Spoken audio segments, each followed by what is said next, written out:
काही गोष्टी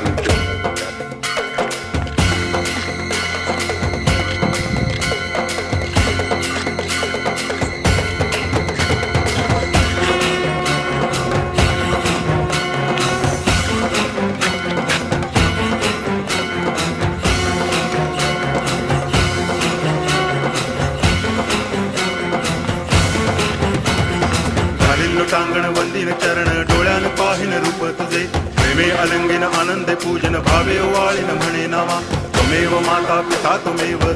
बंधुश्च सखा त्वमेव विद्या करुणं त्वमेव सर्वं मम देव कायेन वाचा मनसेन्द्रियैर्वा बुद्ध्यात्मना वा प्रकृति स्वभावात् करोमि यद्यत् सकलं परस्मै नारायणायति समर्पयामि अच्युतं केशवं रामनारायणं कृष्णदामोदरं वासुदेवं हरि गिरिधरं माधवं गोपिकावल्लभं जानकीनायकं रामचन्द्रं भजे हरे राम राम